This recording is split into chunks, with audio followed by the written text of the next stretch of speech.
fortunately, uh, I have been able to break and move forward on. Okay. Uh, 1988. We're talking about about a month, and we will be 33 years in business. And so we do a lot of things: plaques, trophies, hotelware, uh, and a lot of things for museums. These include uh, microclimate controlled displays. And then we work along a lot of materials with a lot of techniques. We probably have the most extensive range of arts and crafts materials techniques here in the Philippines. And okay.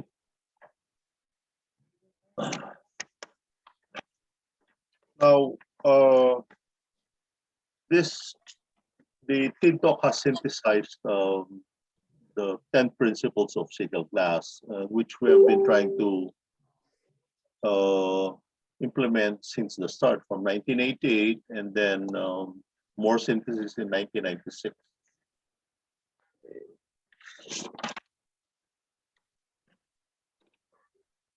Now we have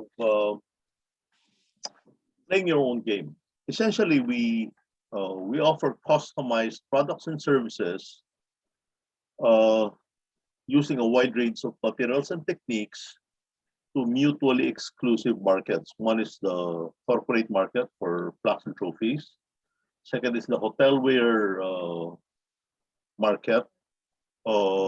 This includes buffet things and those other stuff ranging from podiums to flower vases, tables. We're quite fortunate in having done that here, and internationally. We've done some work for the Maldives and United Arab Emirates and Guam, Japan client. And then essentially, we try to compete and serve our clients, do what they need, and then at the same time create entry barriers for our competition. So we make it difficult by working faster, doing more combinations of materials and techniques, and then just being plain reliable and honest with them.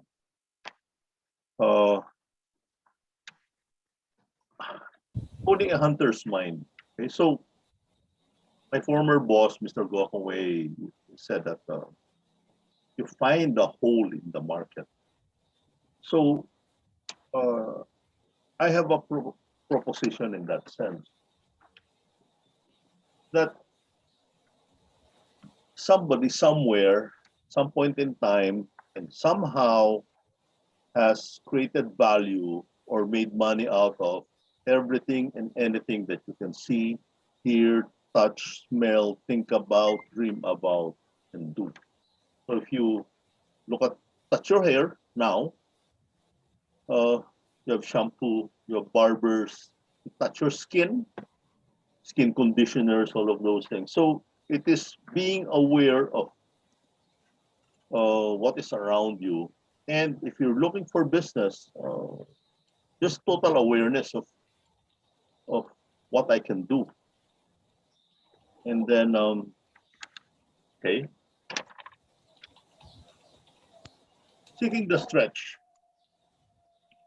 This is our norm, and this is how we operate, and this is how we get to enjoy what we're doing. Because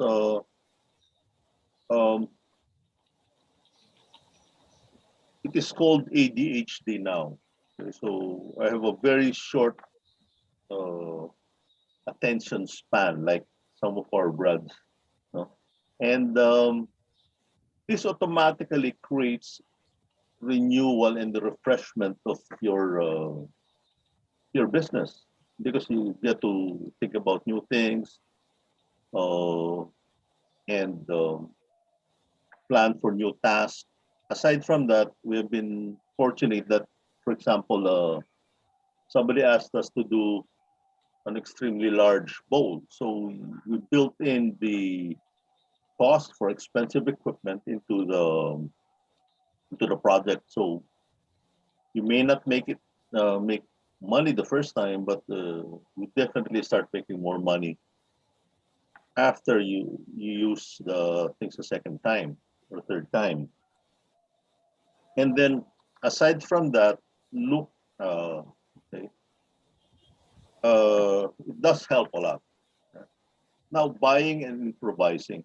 So we make a lot of our own equipment because equipment, machines will get destroyed or will break down. So it's better for you to be comfortable in making this your equipment robust, portable, and aside from that, prepared within your sphere. You don't have to import from anywhere else as much as possible, except some things.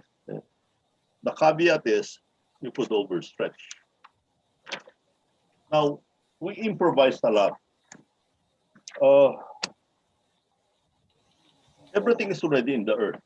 So if you have the clay that is used for your palayo or clay pots is essentially in the same spectrum of materials that is used for the space shuttle, the same heat. It's just all of these things were modified, things were done in different manners, but they have existed. The UV adhesives that we use now to glue glass is the same ones we got from the electronics industry. Okay, so if you open your mouth at the dentist place and you put your pasta there, the UV that's used there is just less toxic or non-poisonous. Okay. Now, conquering the fear of fire.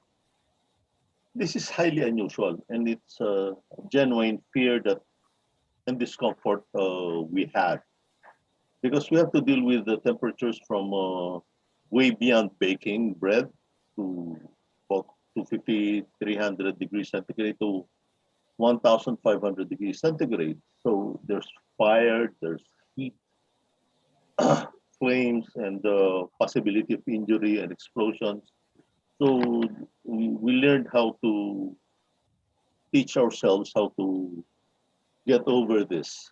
And hopefully, like blowing glass is takes about 1,200 degrees centigrade. And a lot of our what we call kiln work is 800 degrees centigrade. So you do have to learn. And now, one of the tricks uh, and disciplines that we have is we try to make our prototypes fast. First is because you get to know what you're doing. You find out the kinks and prospects of whatever problems you may face in production or in design. Uh, a lot of times you will see that there's something so nice when it's drawn, but when you put it up, it just will look so off and ugly. So if you look at that scale, this the graphics on the side, this is one of the things I designed for a competition that won in Hong Kong, culinary competition. So it's structured, just put up in metal, in glass. And the odd things there is that the textures are on top. So yes, you do discipline yourself to try to make as many designs as you can. Then choose. Para it's like an E is equal to MC squared. You throw a mass of designs at a very high speed so that you create an explosion of awareness from the client and on yourself. Okay. Uh, You personalize customer relations. This is highly unusual for me because at times the moment uh, the thing is you lift the phone and talk to the customer, you get design ideas already. And are able to implement them because you may know the customer. And aside from that, you try to understand what the preferences of the customer are. So that's critical. Maybe we can use this to figure design Okay. where they're Credibility. We try to be as honest as possible with the client. We tell them the good things, the bad things. They're adult enough to be able to accept that. And aside from that, they rely on you to guide them on a lot of things. And one of the things that's also the norm for us that we try to reuse and repurpose and recycle the client's things. One is that it saves money for them.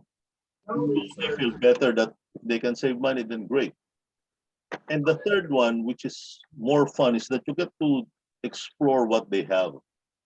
Aside from that, you get access to the materials that are maybe out of stock already, not available, better quality metal, better quality glass. We've had all of those things. And then the clients become happy and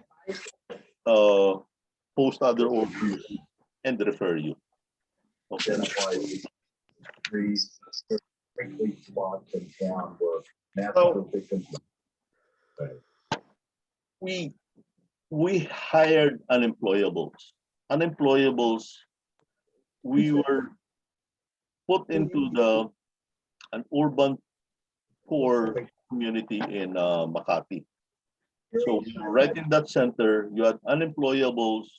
These are the guys who ride garbage trucks, and they may be unemployable because of lack of skill, no read, no write, uh, drug use, and who have criminal records. So you can just imagine that mahirap talaga maghanap ng trabaho to break out of that mold. You know? But this is the most gratifying part of what we have done.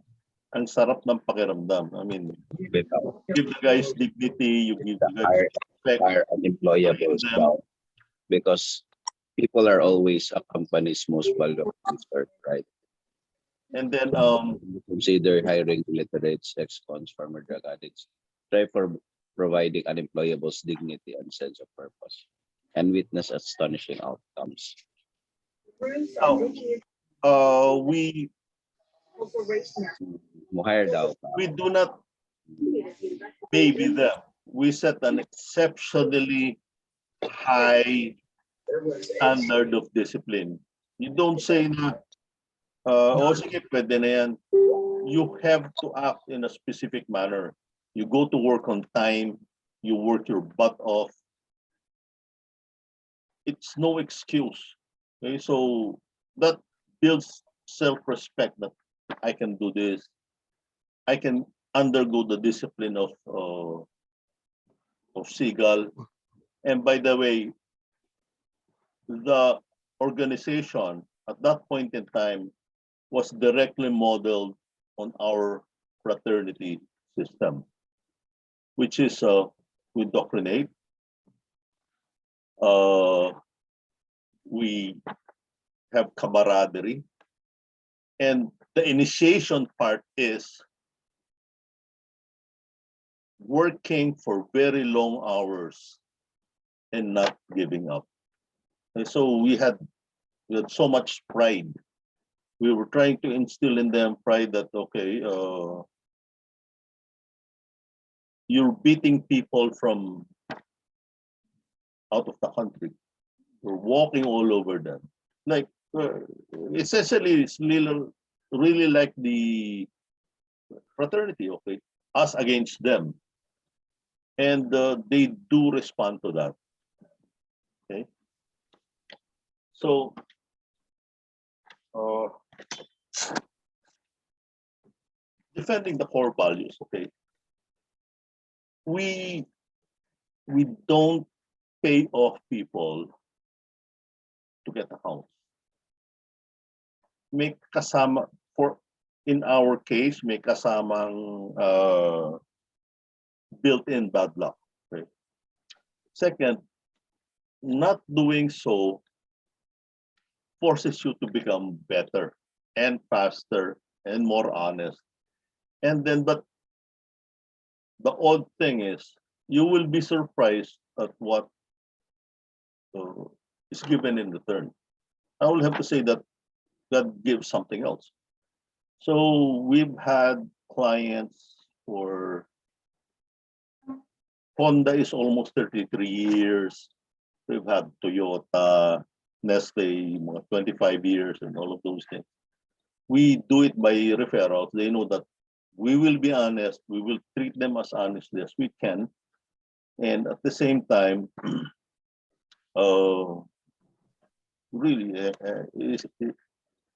has, this is not for everybody, but it has worked for us. Okay, so, okay, connect.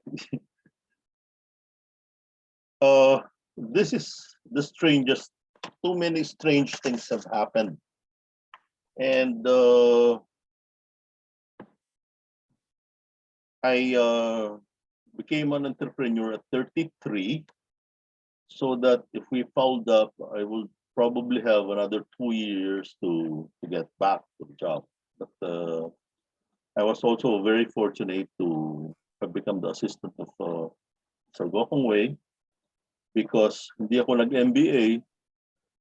I did not pass my MBA test in LaSalle, and I was not given a positive recommendation. I seem to have this violent temper. For UP MBA. Si Ralph Rodriguez pa nga ano nun eh. MD nun eh. So, thank you. But working for him really did a lot. And then,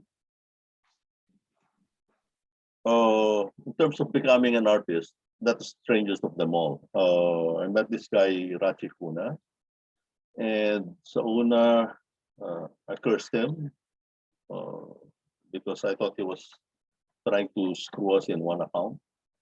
And then essentially we became great friends, and he became my patron. And I came up with my first show in the Metropolitan Museum, Manila, which raised so many eyebrows. So this is creating discomfort in a lot of fields, which is a style that Mr. Gokong has done. Kagaya nung entry into San Miguel, you know, he created those discomforts, which also could be good for you as you do get noticed, you gain credibility, and at the same time, you move forward in your life. And then,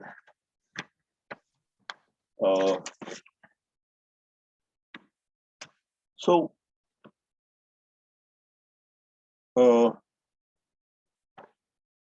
what I would, the events, the people who have been placed in my life, and the situations have all been so precise. It's been so the good and the very, very bad. Okay? So if you're a businessman and an artist, of course, I did have a lot of people liking. At the same time, a lot of guys hating me because talagang rocking the boat in the art scene, in the hotel scene, and also in the plaques and trophies. Medyo, as I told my inaanak with Nikki, uh, mischief is the driving force of the universe. Malilikot na mga isip bata, what mischievous things can we do? So,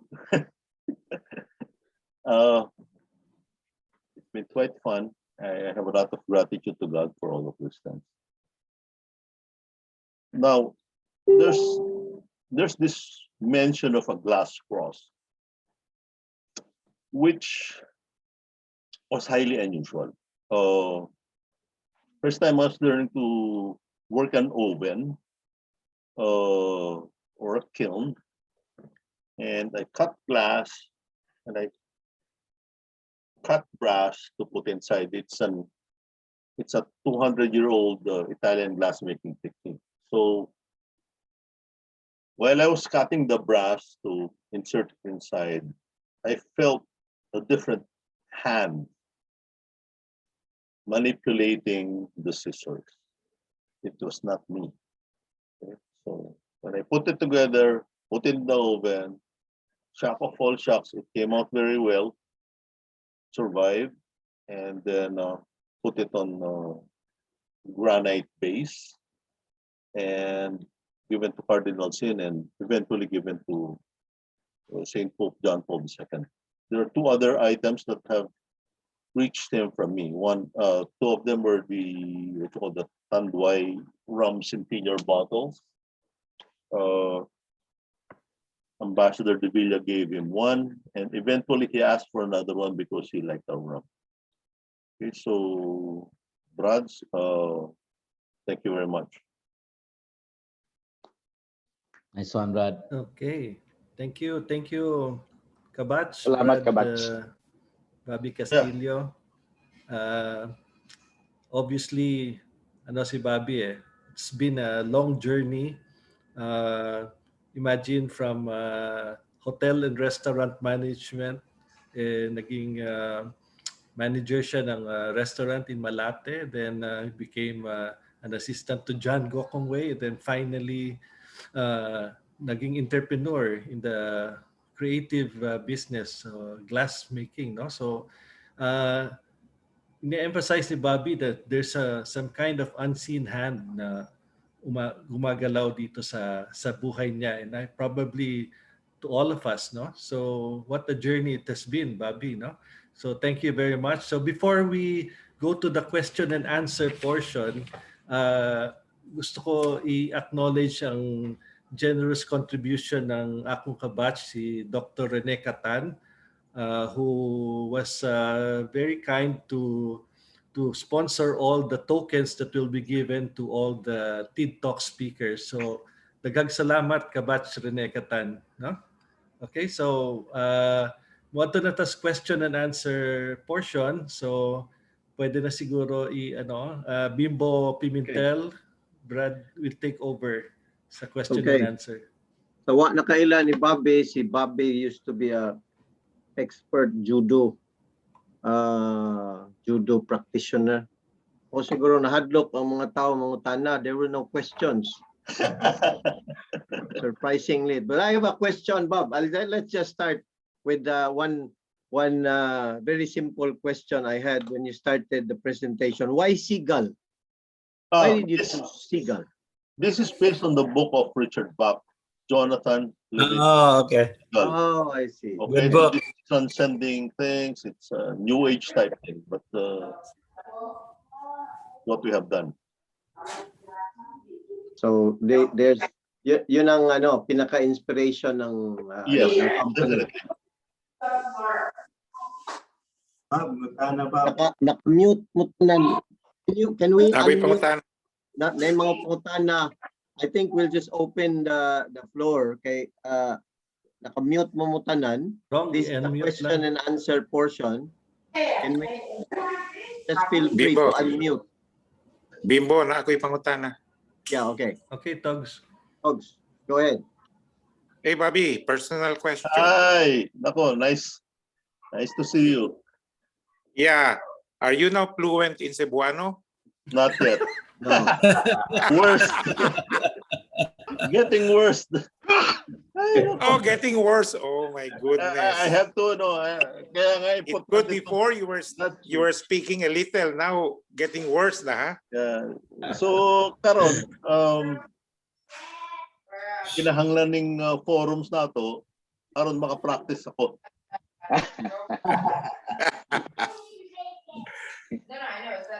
Somebody mentioned, well, this is out of the, somebody mentioned Rene Catan. Where is he now? I'm here. Yeah. Ah, Yeah. Good. Okay. okay.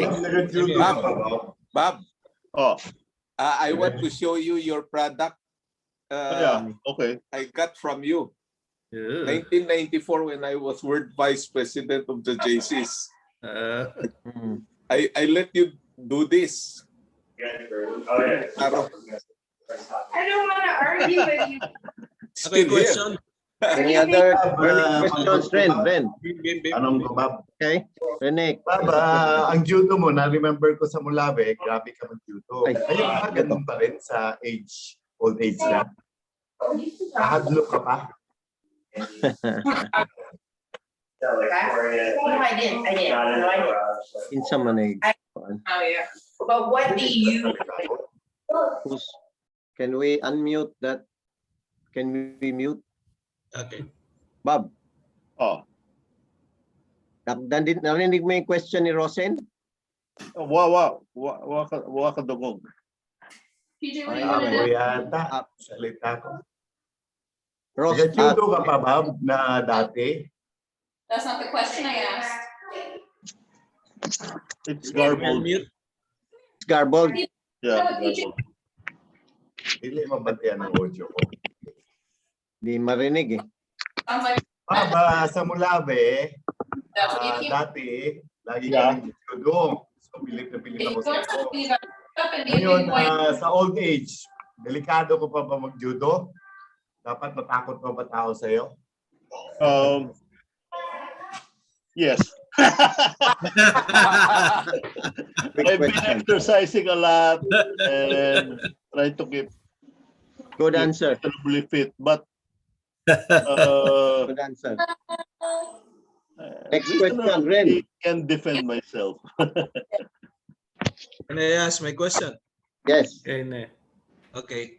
Bob, Oh, you have been my kining sitawag idol and and my mentor in my journey as an entrepreneur from a physician oh. to a medical entrepreneur. Si Bobby ang nag-connect sa ako and inspired me to actually go into implant industry, which isod kayo up until now. Now, my question sa mga brad, I guess for everyone na po, what is your advice to would-be young entrepreneurs? Kasagaran nato din dili naman ta bata pero napay batang panghuna-huna. So, ano yung pinaka-advice mo? I mean, not just on You go out and try it. to take an entrepreneur's journey. Take risk. Take Huh? risk. Take risk. Don't study too much. You put your foot into the door and you practice. You may take a beating or you may be successful. Okay? So there's just you have to take risk and walk, act fast. It's different being an entrepreneur. You have to react very, very fast. There's nothing like the fear of failure that will motivate you. And on the other hand, the satisfaction is that you get to be able to wear t-shirt and short in meeting with the presidents of some companies. I used to do that. Break norms. Okay, so there are rewards. On the other hand, there's super high risk. I'm quite used to taking reckless risk. On the other hand, this is all instinctive. I feel that you should go this way. If you use MBA type of computations, there will be no way that you will move forward faster. So when we compete also internationally, we are Filipinos operating, Filipinos as in nationality and Filipinos as our fraternity. We are operating in the Philippines and we have advantages here. We have the word discarte is here. Okay, we can choose to do a lot of things here. In spite of the seeming advantages of other countries, there are projects that we have done that nobody in Japan, Hong Kong, Singapore, Taiwan, or even China at that point in time needed by Shangri-La. None of those guys could do it. Okay? Here in the Philippines, sinilip lang ng ganyan. Okay, we executed it. This is a rotating bar table for the Shangri-La Makati. So we have advantages. Okay. Thank you. Na ko'y question. I have a Okay. question. Go down. Bay, what was your, di ba, 1980, kano saan na na-establish ang Seagull? 1988. What was the breakthrough product niyo, Bay, or concept that, you know, made you made the market notice you? Okay, there were three items that products that we literally ran off with. The first one was lighted bar signs for a lot of these liquor companies. Gilby, Johnny Walker Black, San Miguel Beer. Everybody was coming to us to have these things done. So we consolidated fast and we innovated in the sense that we used artist acrylic colors to paint all of these things, and we used stainless steel fish hooks to hold lamps. And so that's the first one. The second thing that which we dominated the market sector was this hotel buffets.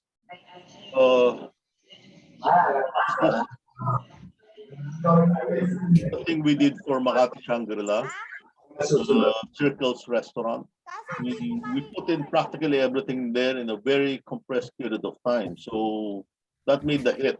And so immediately after that, we would have one hotel in the morning, another hotel in the afternoon, and then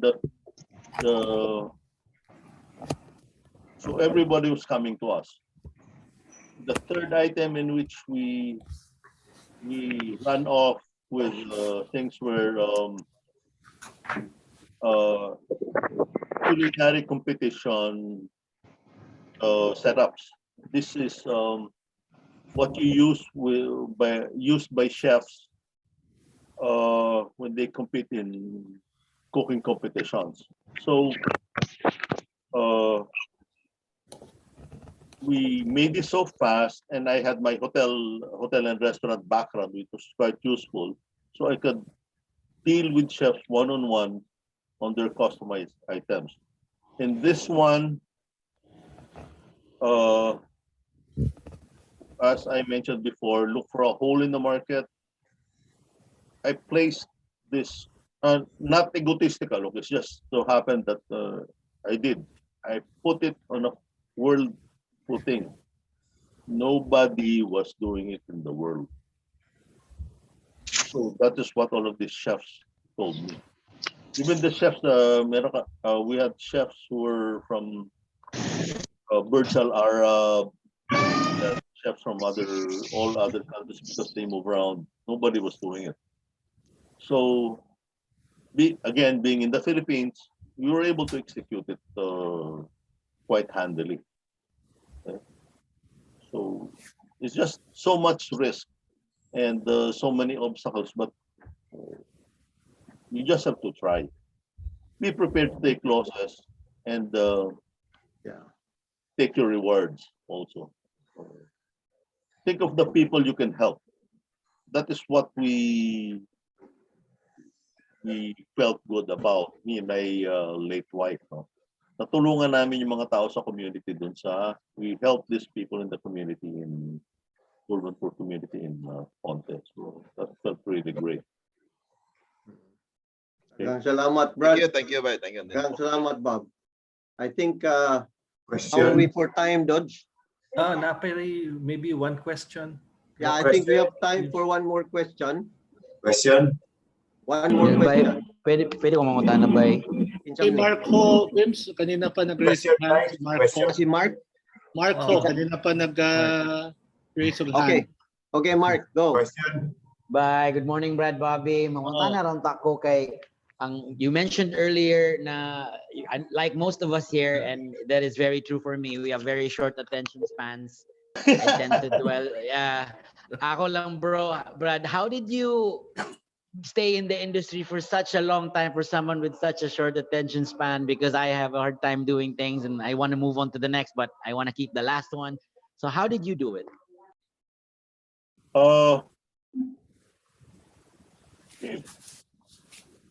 Was it always interesting along the way? Always?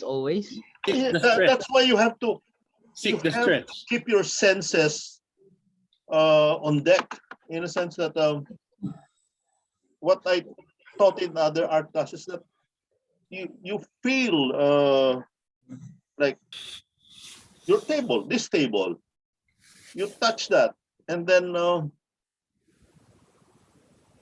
you work with your instinct. How does it feel? How do you relate to a person?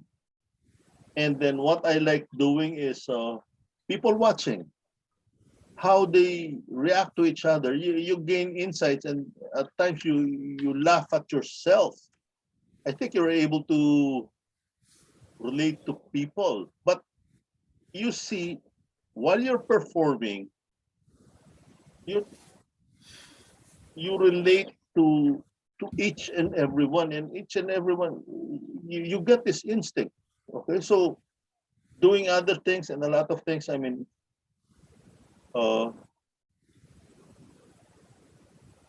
it will come because parang kang bata eh. Na malikot. Okay. Keep a child's perspective. Yeah, that's right. Okay. I like that. Keep a child's perspective. I like that. Okay. Good answer. Thank you, bye. Everything is a sense of wonder. You're a 3-year-old going to the mall. Oh, what's this? Okay, a child's perspective. Okay. And then start touching things and say, "Don't touch that! Don't touch that!" Naughtiness up to the seniority. So that's how I feel. Okay. Yeah. The naughtiness does not go away. Okay. Yeah. Wow, I like that. A good way My to- wife keeps my naughtiness at bay. Oh yes. I remember the son of Alan also. I told Alan Rapes, I told him, you want to come with me? Let's do naughty things and not tell your dad and your mom. You should see their faces light up. Okay, so I hope you keep doing naughty things. I hope I can until what? I love that. Okay. I love that. Thank you, bye. Thank you, Kayo. Okay. Thank you. So, Might be a good place to end. okay. Okay. Yes. So, Give a big hand. Let's Bobby. palakpakan na to sa kabats, Bobby. Daghang salamat. Thank you, bye. Very inspiring. Very inspiring, Bob. Keep the childlike quality, until you Childlike drop quality dead. of naughtiness. Okay. So, ano? Bata tani kay wa pa bantay buhok. So, moadto na ta sa atong next speaker. Si Engineer Rosen Sanchez. Kuha siya kanang very good example of kanang melding of the right brain and left brain, you know. Kay kuha siya kanang dialectic engineer. So before any one of you thinks of dialysis or Visayan dialect, that is not how it is, no. But in short, murag dialectic thinking is like thinking out of the box. But let's ask Rosen Sanchez in his presentation to discuss his way of thinking. So we'll give the floor now to Brad Rosen Sanchez. Brad. Hello, batian ako. Okay, share screen lang, Rong. Yeah. Kuya mo kayo ng guwan, dialectics daw. Maintindihan ba sa mga brands yan? But dialectics? Define. Definition. Ako lang lumalabas. Wait Anyway. Sige lang. Actually, may question ako kay Bob eh. May question ako kay Bob. Pero nahuling question na kasi. Pwede ba mag-question? Sige, while we're fixing the Rosen. Ayos pa man eh. Kasi sabi nga ni Bob, kung siya, nag-break ng norms, risk-taker, pagtapos hindi importante ang appearances, external yun, di ba? Tapos kung attune siya sa community, environment, instinct daw. Pero ang tanong ko kay Bob, kasi may binanggit siya sa kanyang presentation eh, yung kanyang philosophy ba, na ano tawag nun? Analysis and synthesis. Paki-explain nga, Bob? Mamaya na lang siguro, Rosen. Ito na. Ay, ano ba? Ikaw na. Mamaya na. Ikaw naman. Screen na lang. Mute ang uban. Kasi, ang dialectics kasi has something to do with the synthesis and analysis. Yun ang labas nun. Yung mga pinag-usapan ni Bob, kung i-kwan mo, is really this one. Actually, hindi ako gumawa nito, pero I think this is Jerome. Yung kanyang, pero may pagkaiba lang konti yung dialectics. Paano ba i-explain yan? So nakalagay dito, importance of context. Yung context, yun yung situation. Yun yung binabanggit ni Bob na importante attune ka sa environment, sa community, pagtapos may mga instincts ka. Ito nangyari sa kuha ni Jerome, yung kanyang critical, uncritical, tama yun. Critical, uncritical, certain, uncertain. These are dialectics. Because remember, dialectics. Di means both sides. Both sides lagi tinitingnan natin. Hindi tayo one-sided.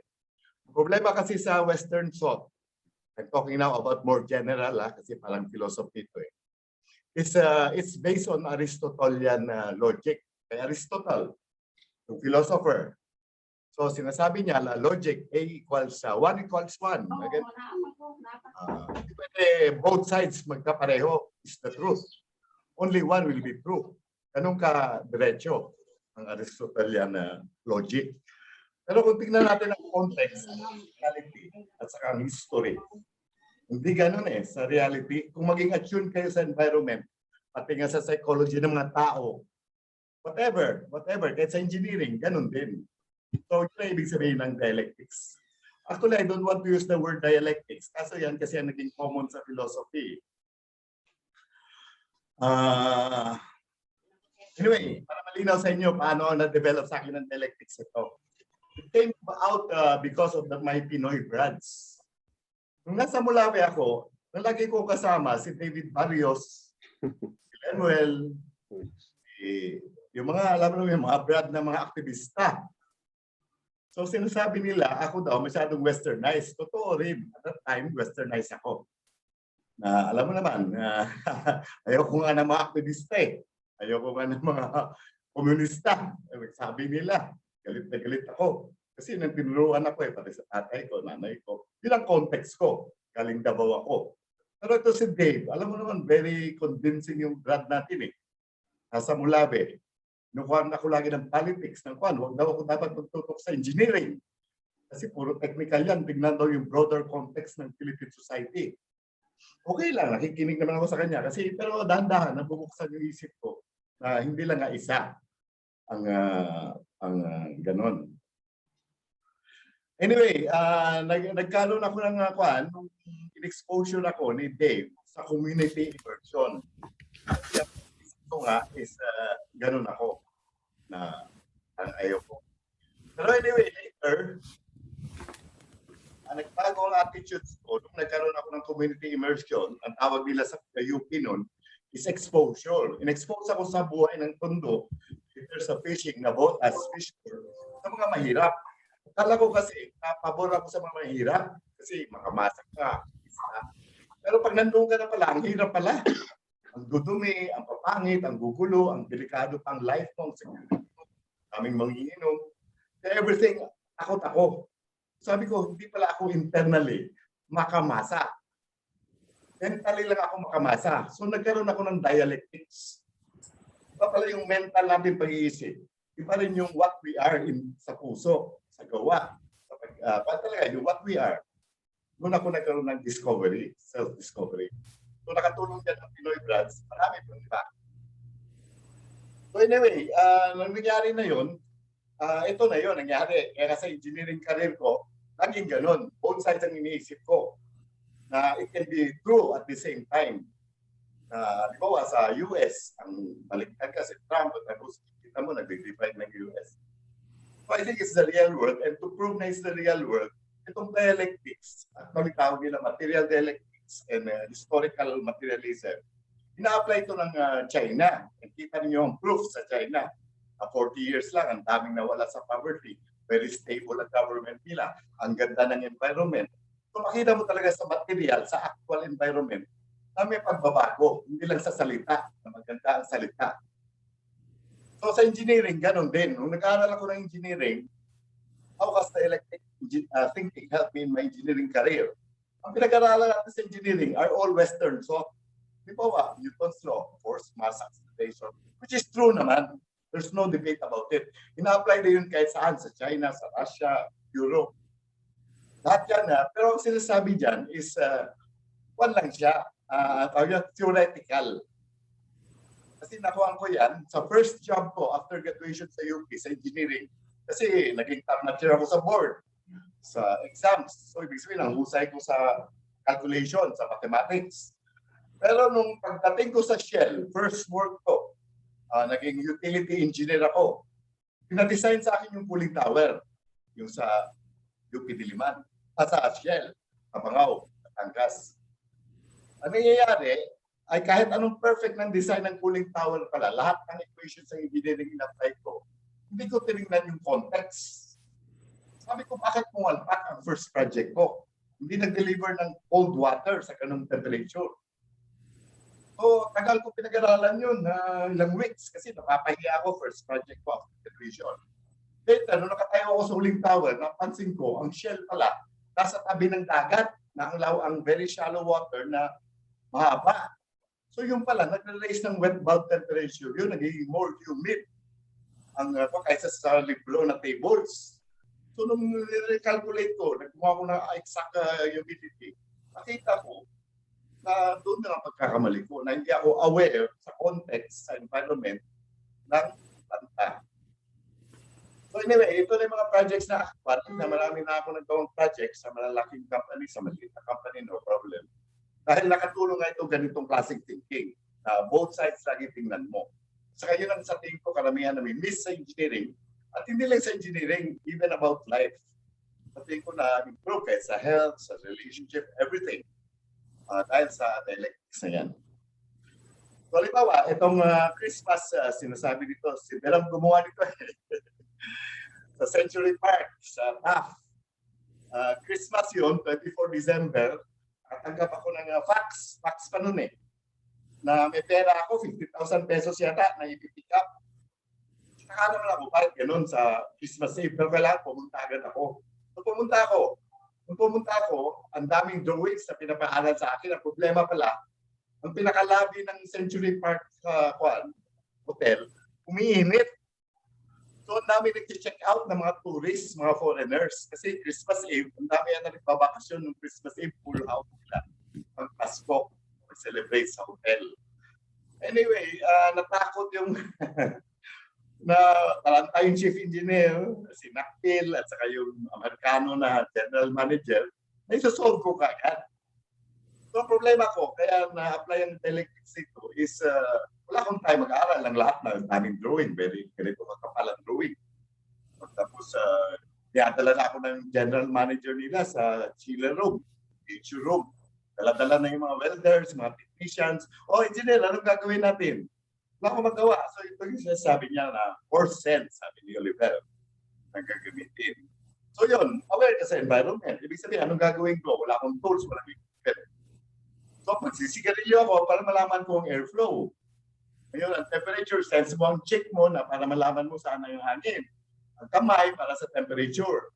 So nagkataon, hinawa ko itong pipe na ganito, ganito, isa malamig, isa mainit. O di alam ko yung valve ang barado.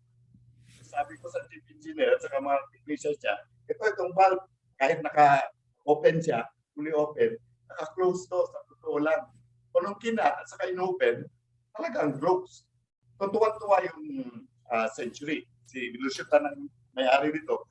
Kaya dami kong project sa Luciutan, sa Macro Asia, dito sa Ayala, yung kanilang alay pang na air conditioning and so on. Yun, nagbunga yung ganong klaseng thinking. Contextual at saka practical. Hindi lang puro equations, puro formal. So ito, binigyan ako ng kwan dahil sa natuwa na sila. Ito, another project naman, yung sa Sama. Actually, this is just recent, Sama. Last one lang.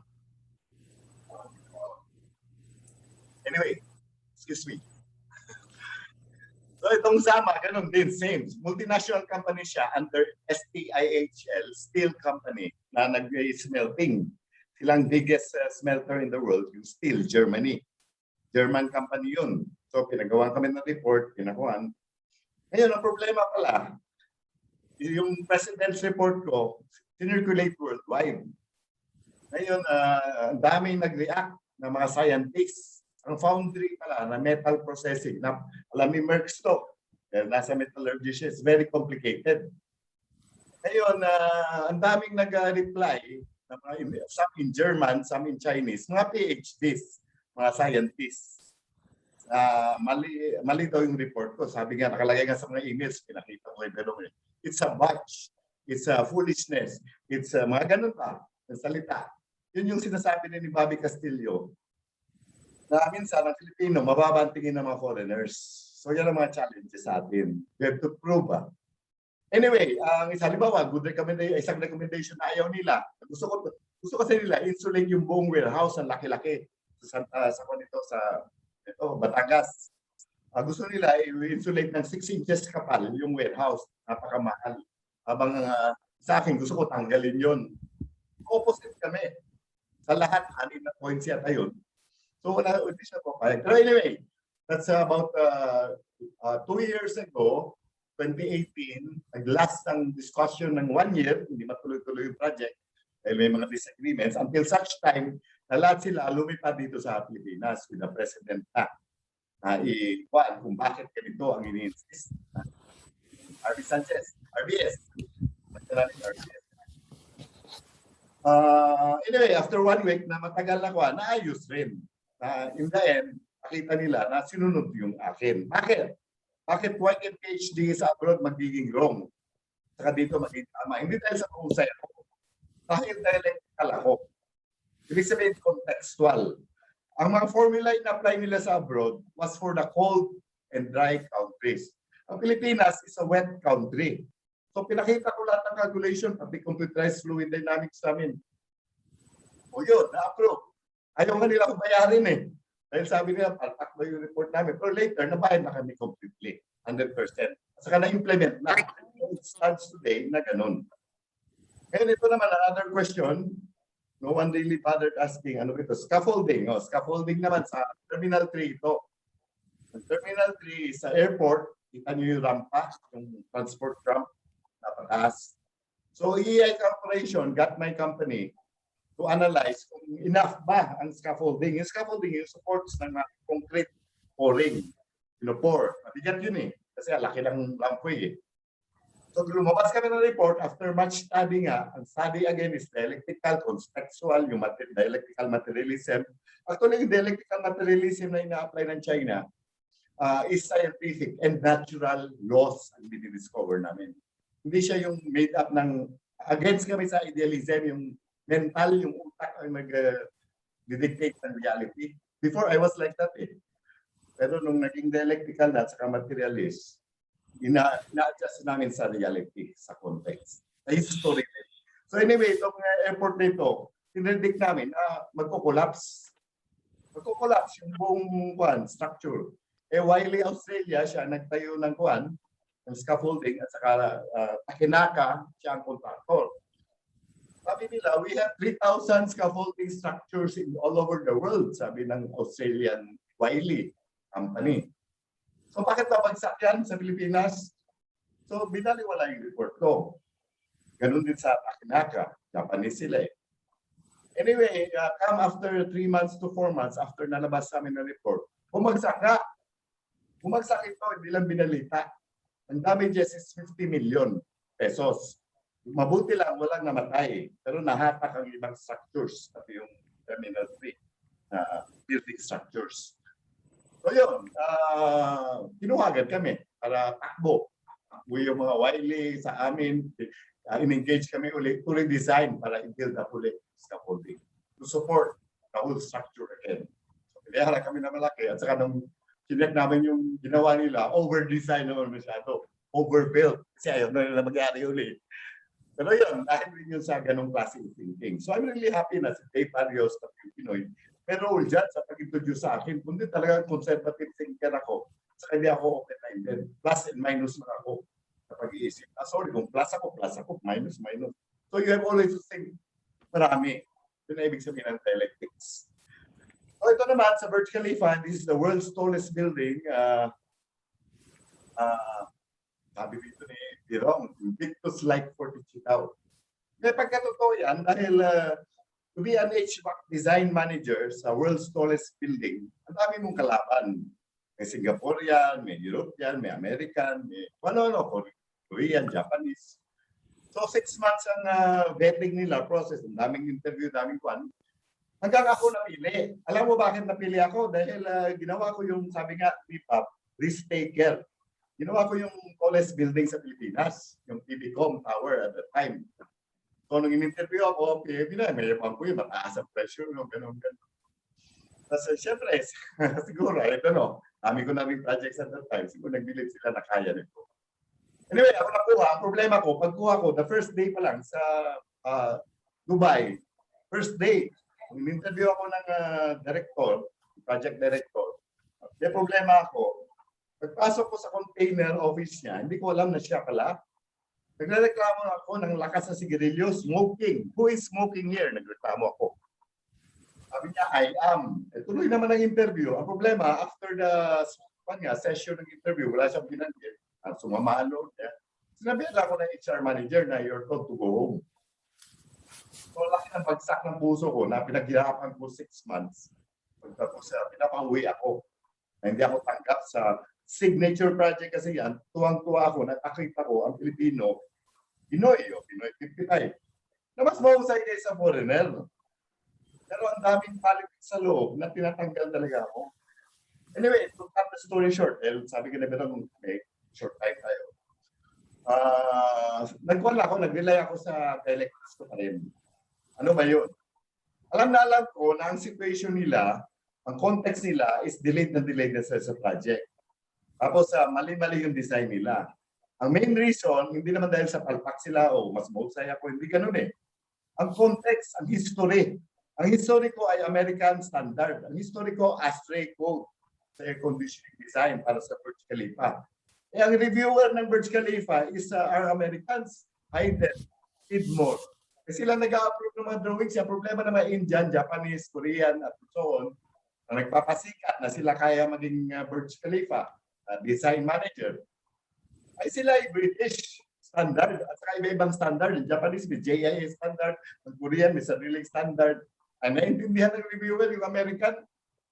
So nung nakalusot ako ng drawing, nakita ko paano mag-review, paano mag-design, approve ako, ang taas ang grado ko. Habang all the rest, bagsak karamihan, A, B, C, D ang grado nun eh. So ang punto dyan is, ang context, dapat marunong ka talaga sa situational context at saka history. At saka talaga naman dapat may knowledge ka rin, in-depth knowledge sa design, engineering. So yun, that saved my work na ako na later ang for the whole term, tinapos ko. Pero galit-galit yung director sa akin kasi nung aalis na ako, pasyal pa sana ako ng Europe, hindi na niya in-approve. Pinabalik na ako sa Pilipinas. Galit yun. Pero yun, maraming kwento yan, yung away namin. Pero wala siya magawa. At wala siya choice. Nandiyan yung project eh. Ito naman, Tagaytay Highlands, ito yung sinasabi ni Bob na mag-break ka lagi, mag-take risks. Nung tinawag ako dito, ang kwan ito is Bell Corporation. Yun yung sa Tagaytay Highlands na nung time ni Strata yata ito, na very social, 8 badminton court ito sa loob. Pinapagawa sa akin ng design. Nung pumunta ako, sabi ko, ano ba yung design ko dito? Wala namang makina dito. Kasi ang badminton, bawal nga na may makina. Bawal na may electric fan para palamitin. Bawal may aircon. Bawal may... Sabi nila, hindi. Fluid flow yan. Hangin. I-design mo ang hangin. Sabi ko, mechanical engineer ako. I-design ko yung hangin. So you're really cutting into new areas, cutting into new... doon ako na-introduce sa computerized fluid dynamics. Na nakita ko sa Pilipinas, wala pang gumagawa. Nung nagpa-quote ako, kahit sa mga malaking tayo, wala. Nag-quote ang Singaporean, at saka UK, at saka Amerika. So yun, dahil doon, nagalaman ko yung CFP on my own. Hanggang ngayon, dami naming customer sa CFP. Yung pinagin ko pala sama na ano yun, sa Germany, na maraming lumalaban sa akin na PhD. It's actually a computerized fluid dynamics project. Ibig sabihin ng computerized fluid dynamics, pinag-aralan mo ang fluids. Sa ZAMA, it's about pollution.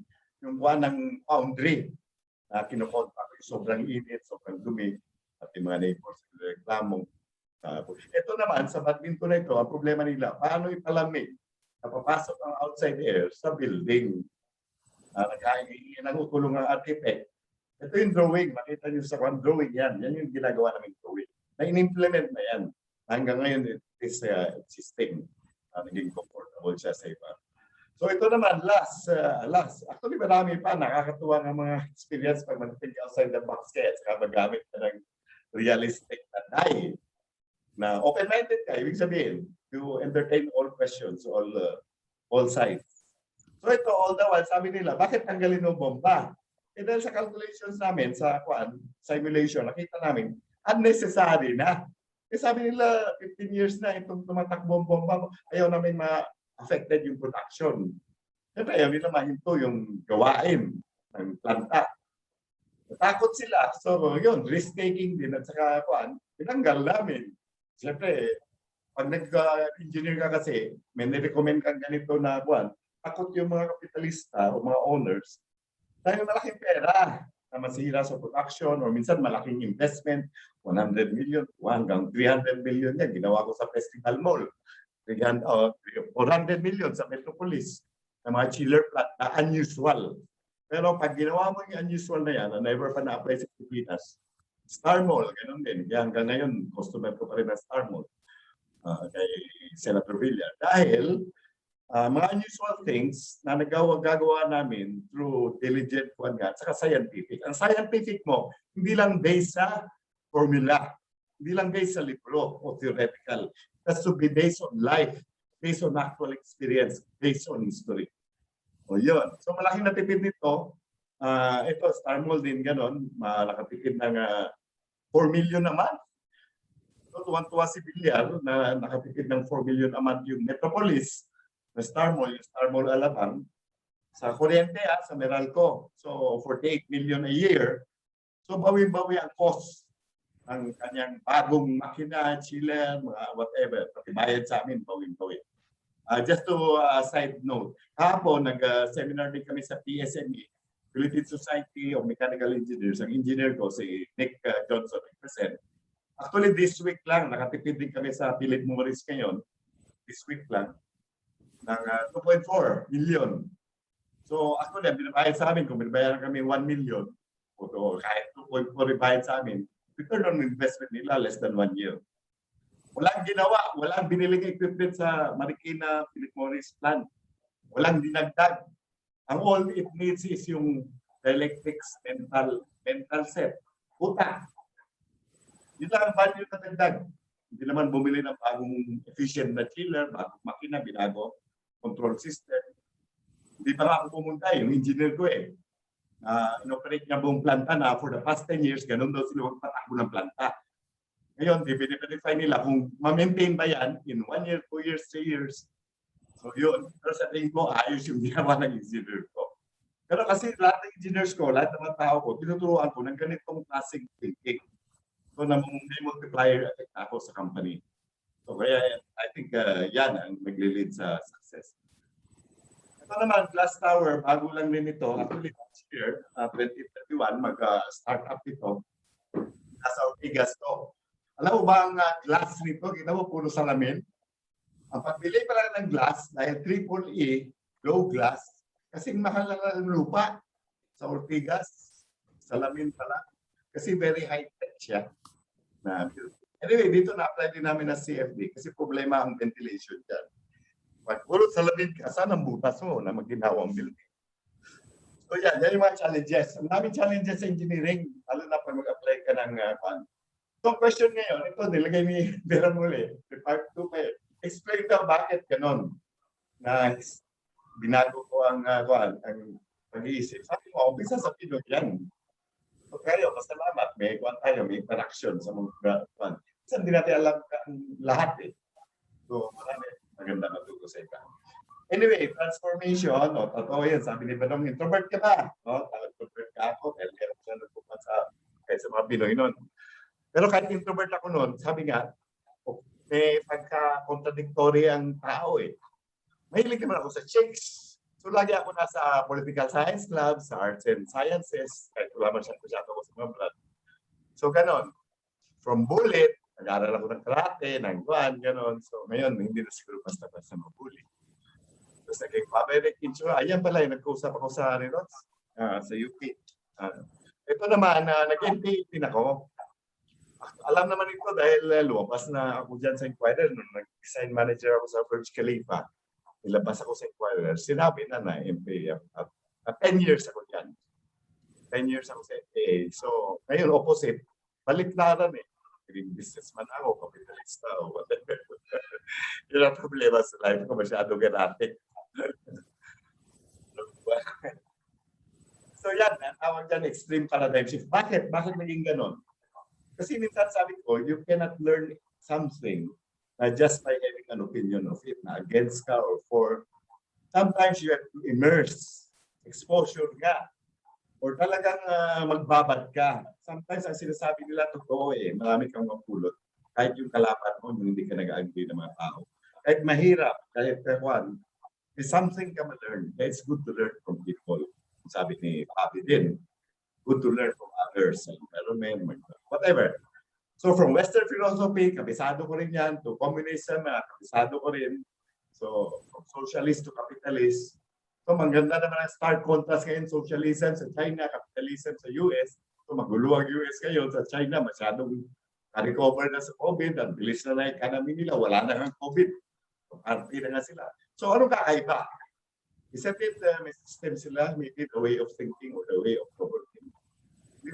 So let's be open-minded. So from being kicked out, totoo yun, na-kicked out ako sa school. So paano ko nakapasok sa UP Diliman? I think it's also paradigm shift. Grade 5 na ako, I'm supposed to graduate grade 6 sa elementary. Kick out na ako dahil masyado ako magulo daw. Ano na tawag yan? Yung hindi nga ako, masuntukan, whatever. Pero ang late ko noon, lagi ako binubuli. So, pero ang dami ko na-learn sa extremes. Siguro ang life ko is extremes, kaya ganun lagi. So dahil doon, na-kick out ako. Tapos na grade 6, sa pinaka-poorest elementary school ako sa San Roque Elementary School, na pinaka-pangit.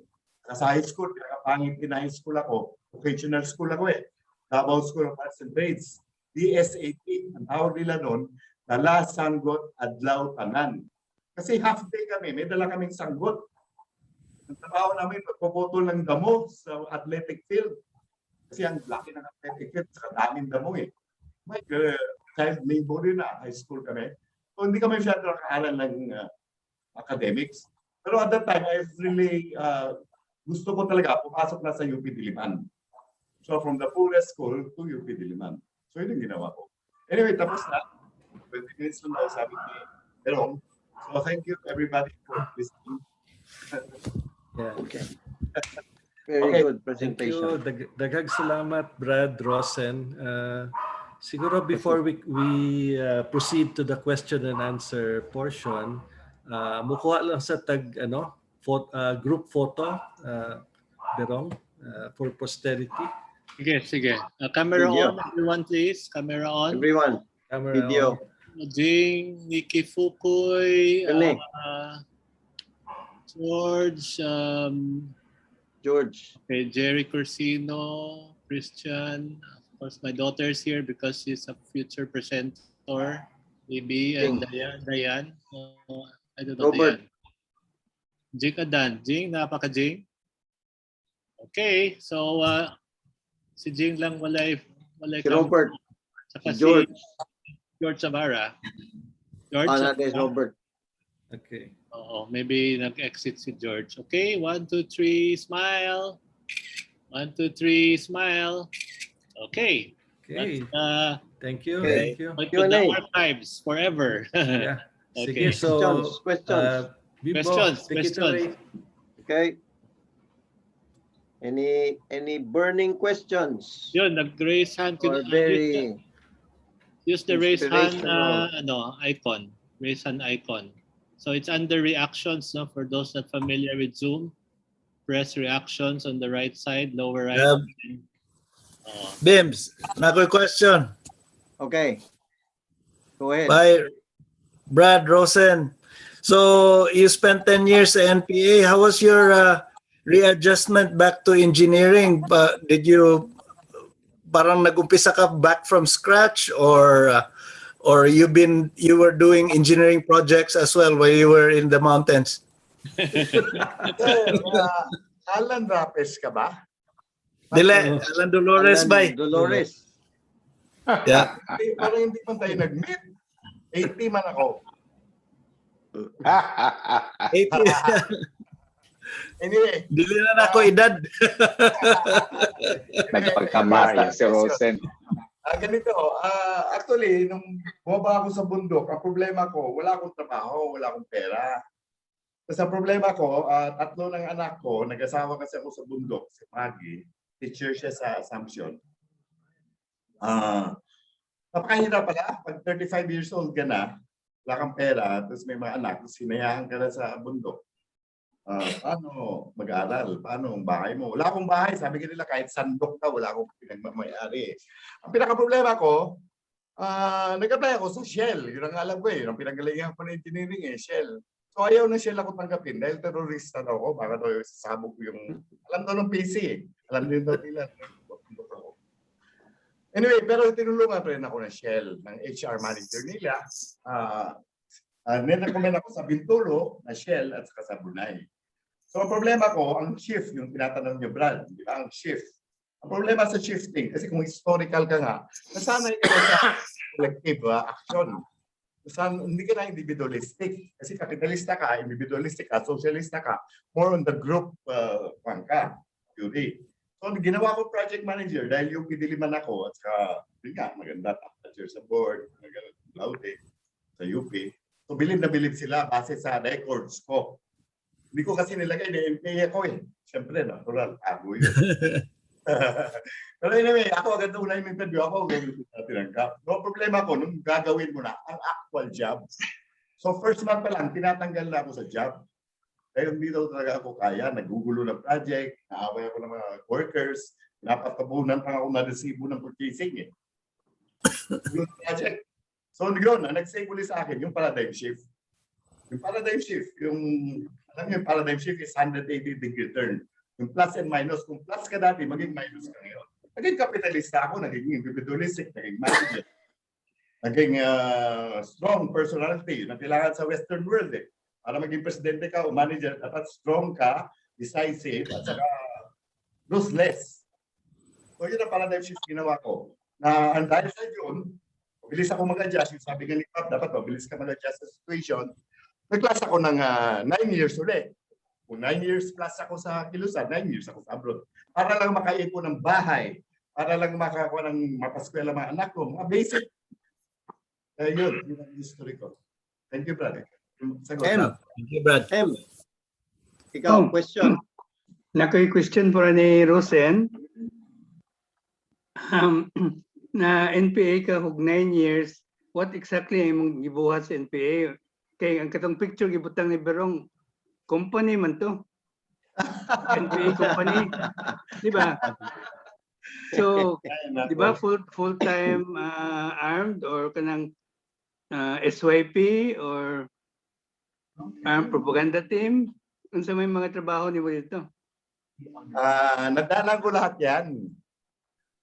Kasi sa company? 1 decade ka, siyempre nag-umpisa ka as baguhan, di ba? Pero problema kasi parang confidential yung pag-usapan eh. Pero ang punto ko lang is, alam ng misis ko yun, pati mga kamag-anak namin, dahil ginagamit namin yung mga kotse nila, puro armas ang nilulusot namin. Pagtapos mahusay ako sa checkpoint, kalmado ako kahit sa harap ng mga military, kahit nakasakay na Land Cruiser, ganun, may mga armalite sa ilalim, whatever. Tapos pangalawa, sa armed encounters, talaga marami na. Ang dami ko na nakilala na matay na taga-UP. Kung yung Brad na low, si Vincel, kasama ko lagi yun. Dalawa kami. Kahit sa ulan at init, gutom, nadaanan namin, namatay yun. Si Lauro, UP Visayas yan, ayun. Marami na parang kwanda. So, yun. Short answer. Okay. Pero masabi ko lang, maganda ang mas interesado kasi ako sa yung philosophy. Yun ang naging ganyo sa akin eh. Sa real life, ano ba talaga ang real life? Sa mga bundok, ganun. Sabi kasi nila, ito pa lang nakuha ko na philosophy. The best daw na defense namin sa mamatay, against sa mamatay o sa military, is yung dialectics ka, materialism, historical materialism. Yan daw talo pa sa ginto ang kalaman na yan. Hindi ko maintindihan at the time na gold. Sabi ko, paano maging gold ang theory? Pero ngayon, natagal ko na sa business as a capitalist, as a di ba? At hanggang ngayon, apply ko yung philosophy ng Kilusan. Although siguro may konting pagbabago based sa situation din. Bago naman situation sa 10-20 years ago. Na-adapt ko. Parang China, di ba? Ang China ngayon, na-adapt na nila yung market reform, gano'n. Hindi naman sila dogmatic na nakastick lang sa Marxism na gano'n. So parang gano'n din ang ginawa ko. Talaga all my one, may serial number ako, kompleto, alpado, may tawa ko. Gano'n. Alam na pati sa mga hanggang ngayon, magkikita pa rin kami. Actually, ilang months ago, nagkita pa rin kami. Pati sa mga leadership. Ayun, maganda naman paglabas. Hindi pa ako papatay. Tinatanong nila, papatayin ako. May utang ako. May utang na dugo ka, papatayin ka. Pero ako naman, maganda paglabas. Okay? Nakaipangutan na, Marks? Wala. Marang kay ko. Natami. Brad, seryoso mo kay ka. Seryoso kay ka. Wako gipabalik ni Bero. Wako gipabalik. Kung ba naman paradigm shift si Merx?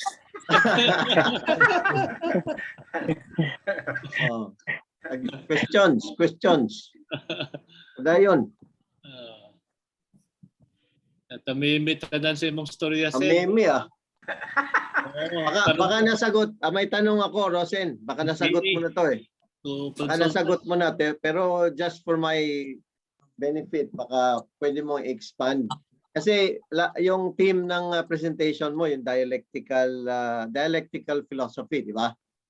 Basically, ang nag-drive ng yung vocational life mo, yung pinaka-career mo, pinaka-negosyo mong yung engineering.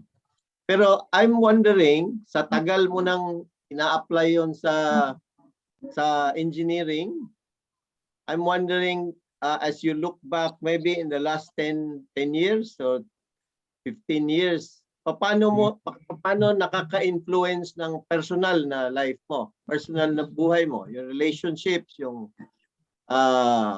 mga non-commercial activities?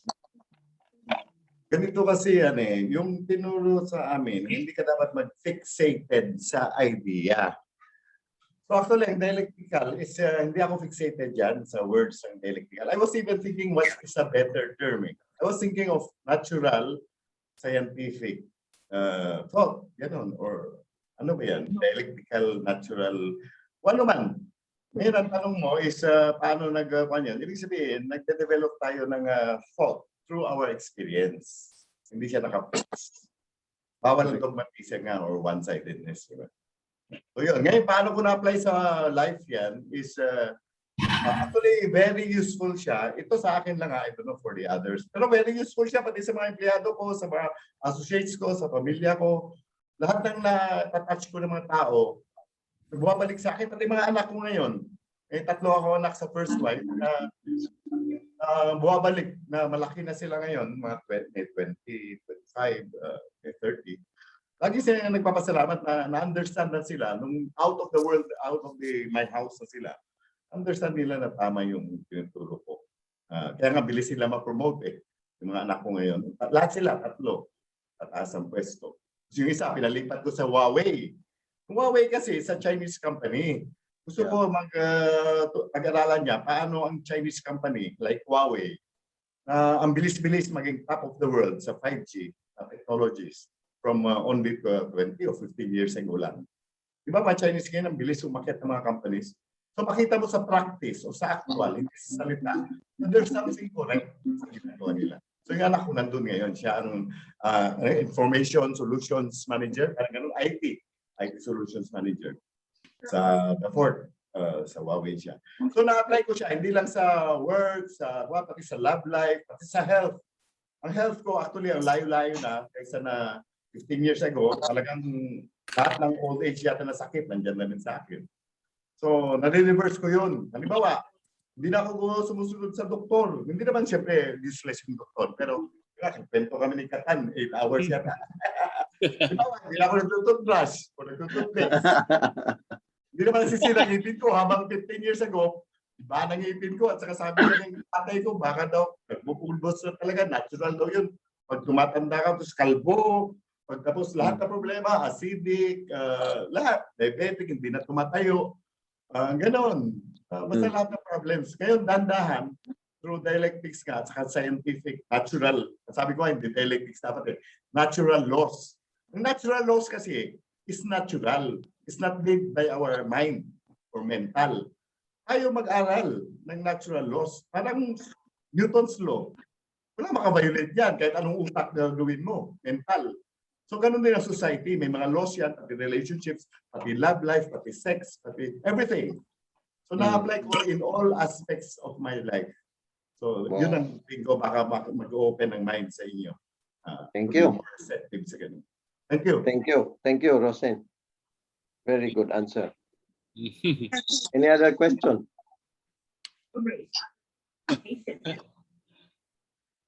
Iloman. Kamimi, tanan, kamimi. Person. Yuson na kay. Sige. Laom kay huna-huna ni Togi. Very deep thinking. Question? Alan Kaneha, wala. Alan. Alan. Okay, to Bob and Rosen, how can we apply kiting mga new ways of thinking ninyo sa recruitment process nato karon sa Pinoy? Kay murag mawa naman ang Pinoy. So probably this new ways of thinking can help expand our fraternity sa UP. Yes. Okay. Yes. Nice question. Yes. Nice question. Bob.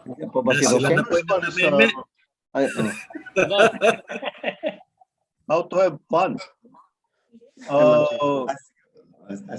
One of the major attractions for me in going into the Pinoy is that Dodong brought me in.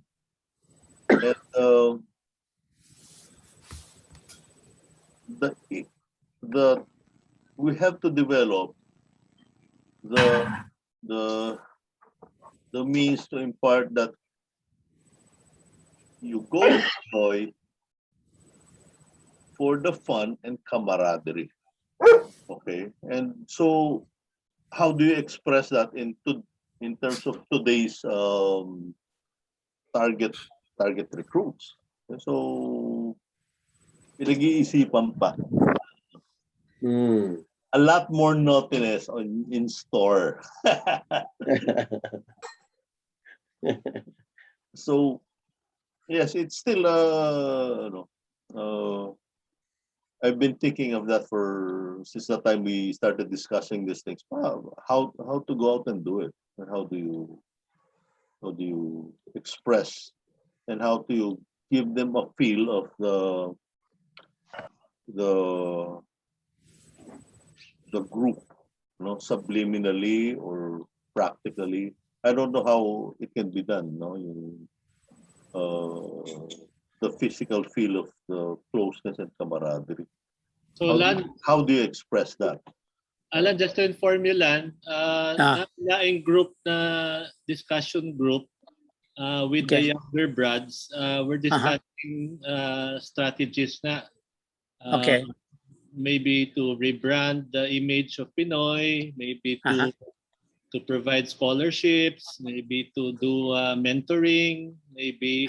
So that's all being planned now. Pag medyo final na Lan, maybe we'll bring it to the bigger group for your comment.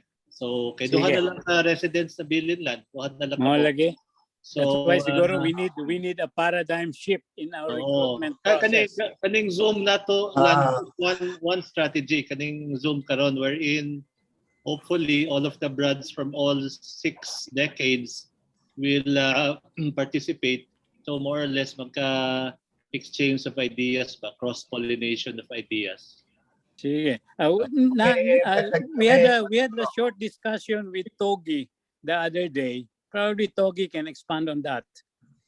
Togi, the wisdom of the brewmaster. Asa man si Togi. Mag-comment ako kasi nag-brew pa siya, nag-brew. Asa man si Togi? Naglamano pa sa mga walay trabaho. si George. Nangihi sa iyang bro. Sobrahan. Siguro ako, sir, mag-share. Ano, Togi? Ano ba? Sir, mag-share siguro ako ng experience ko dyan. Sino to? Tulong sa brand. Si Rosen. Ganito, sir. Actually, isa yan sa mga malaking challenge ngayon sa business nga sa pag-retain ng mga millennial. Kasi ang mga millennial, ang characteristic nila ay sabi nga, YOLO, di ba? You only live once, mag-enjoy, at saka work-life balance. Hindi naman sila nakafocus sa work na talaga ngayon eh. Tapos sabi nga, hindi sila tumatagal 1, 2, 3 years, alis na agad. Kasi mas tinitingnan nila sarili, mag-enjoy. Anyway, yan ang challenge ko. That was 15 years ago nga. Na kahit sa mga chicks, ganun din. Na tayo, mga may edad na, makaluma ang pag-isip natin. Iba na mag-isip ang mga chicks ngayon, mga millennials, pati mga engineers. Ito ang experience ko. Ang model na nagawa ko, business model sa ganitong klaseng approach, is kakaiba sa Western. Sa Western kasi, pataasan ng offer ng sweldo para ma-retain ng mga top talents. Ang pinaka-problema nga sa experience ko is hindi mo ma-retain yan sa pera-pera lang. Actually, baliktad ang ginawa ko eh. Paradigm shift nga eh. Totoo yun eh. Dialectics pa rin eh. Sa mga top notchers, kinuha ko yung mga top notchers ng board. Ayaw ko kung nandito si engineer, yung mga engineers ko na si Nick, nandito ba? Mga engineers ko, nandito ang pati mga empleyado ko, halimbawa, masters sa UP Diliman, board top notcher, magna cum laude. Inoferan ko ng 20,000 a month. Actually, ang sweldo niya is 45,000 to 50,000 na. Ang ito si Nick, yung nandito engineer ngayon, top 10 din sa board ng mechanical, nag-umpisa yan ng 16,000 a month. Ang ino-offer sa kanya sa UP Los Baños is 36 para magturo. So paano nagawa yun? Ang question. So yan, kailangan ng paradigm shift natin. Kung ano ang personality, psychology ng mga bata ngayon, doon ang focus natin. Ngayon, ang masabi ko lang sa mga engineers ko, bakit nagtatagal sila? Si Engineer Nick 3+ years na. Ang sweldo ni Nick ngayon is, I think, only 22. So for a board top notcher na laki ng kwan, 22,000 a month, tatagal ba yun sa akin? Tumagal na, 3+ years. So makita mo sa reality na tumatagal. Mga ganun na, examples. Alam mo, si Peter, yung sabi kong master, si Drex, yung taga-University of Baguio. Kilala niyo si Ong siguro, taga-UP Diliman yun. Si Tatamara, kilala niyo, taga-Bulabi yun eh. Dati. Matagal ko na ka-partner. Mga yan. Ang point ko is I think, not only the monetary value nga, kundi parang nagkakaroon sila ng holistic kasi ang offer ko sa kanila eh.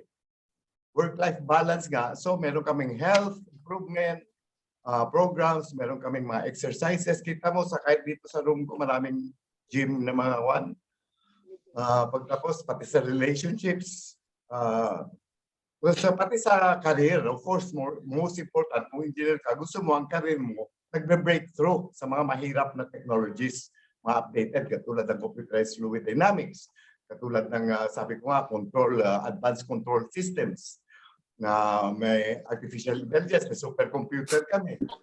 So, I mean, all these things can help na hindi lang sa sweldo. I think makatulong yun. Na may ganong environment, may ganong learning. Tingin ko isang hinabol nila talaga is yung philosophy, yung meaning sa life. Paano makonect yung sinasabi nilang work-life balance, hiwalay ang work, hiwalay ang life. Pero dito, integrated. So ito rin ginagawa, I think, ng other countries na nag-practice ng ganito. Cuba, yung mga socialist countries. Sa capitalist countries kasi, baliktad, individualism. Kanya-kanya. Kaya malungkot. Kahit malaki sweldo mo, hindi ka happy. Pero pag integrated, kasama environment, kasama relationships, kasama everything, mas tatagal sila. Hindi lang question sa sweldo. Yun lang, sir. So, Lanza, if we apply that to ours, Lan, what kept us together in our generation was kanang kansawan, masaya. Yeah, that's true. Now, ang mga millennial, they want to find murag meaning. They want ang na-attraction nila. Possibly, these kinds of activities possibly can even attract them. Kanina itong mga intellectual so-called discourse ba? Kaya they have enough of the ephemeral kind of entertainment in social media.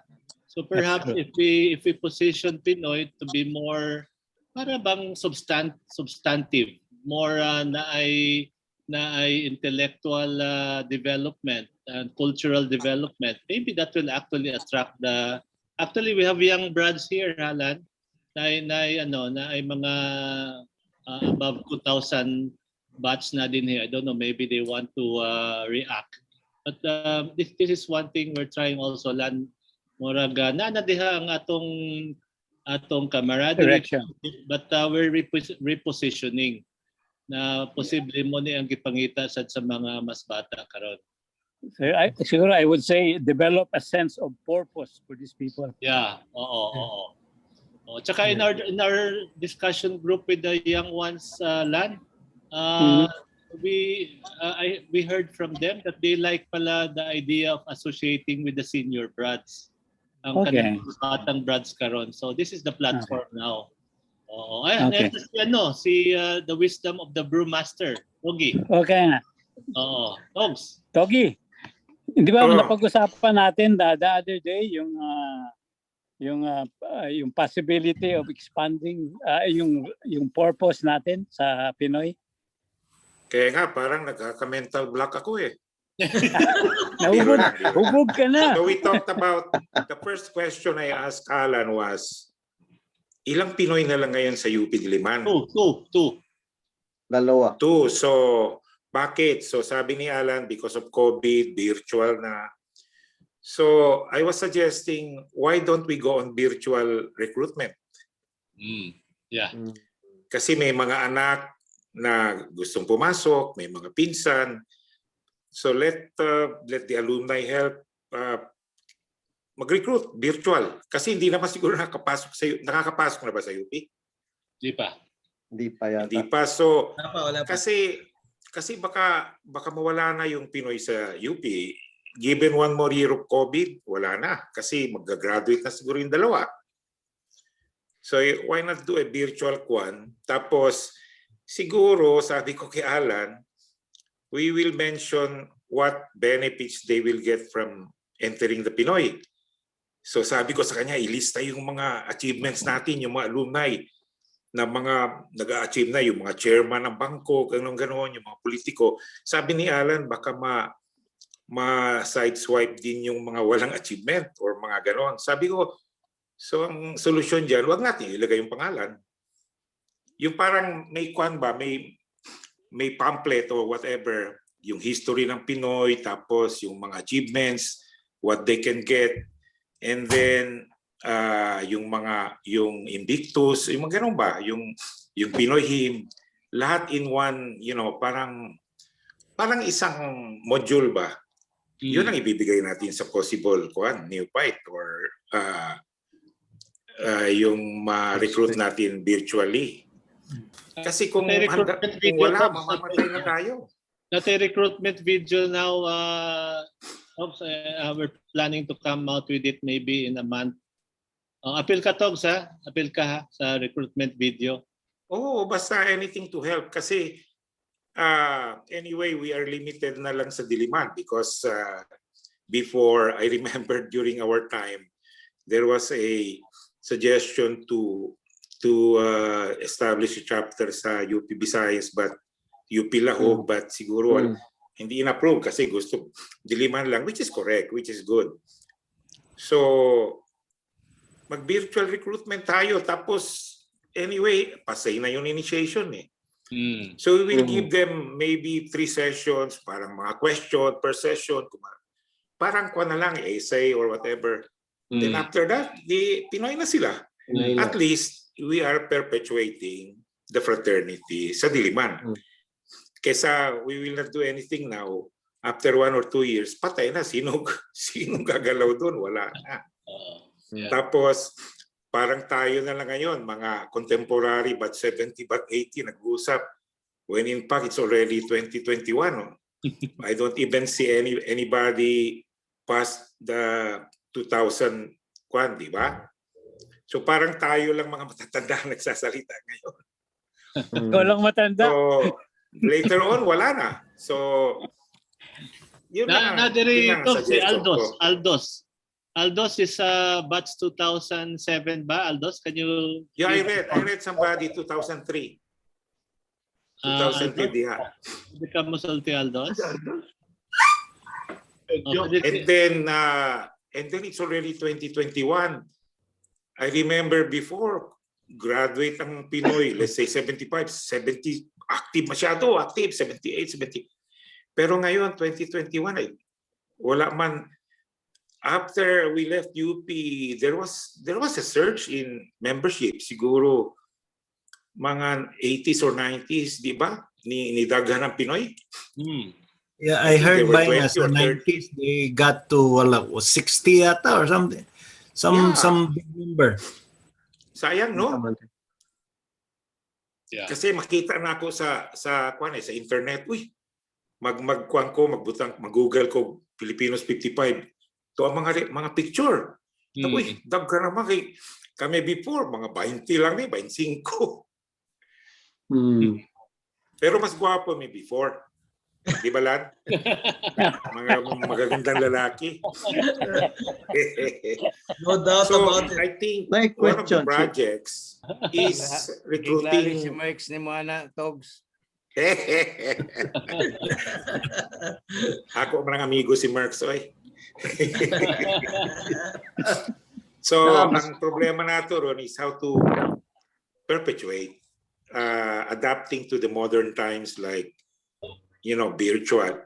In fact, doon na ba initiation ron? Sa Pinoy? Bawal naman tingali ba?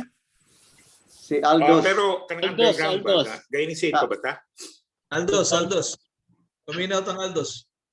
Si Aldos Togs, kuha na siya 2008 batch. Kadali lang. Doon na pa initiation, physical. I think we can do away with the physical now because we have to adapt to the times, di ba? In the era of social media, ganon, computer, siguro di na kayo kuan ang physical initiation, maybe psychological, maybe ano ba, indoctrination na lang para ma-perpetuate lang ang Pinoy. Kasi we have been, how many years na ba ta? From 55. We are 45 plus 21.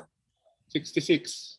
66. Sayang kung wala ba? Kay, siyempre, di ba? Tama. Mura handed down sa ato ni ang mga tigulang, mga sila, kinsa ba sila, Babs Moran, sila, di ba? Hand down sa ato. Napa ba'y buhi nga original? Napa. Jupiter. Sila Danny Pulido, hindi man original, no? 56. Dili. 56. 56. Si Saludo siguro. Si Attorney Saludo. Si Udong? Dodong. Patayola. Oo. Jupiter. Uy, pa ba Jupiter? Si Manet.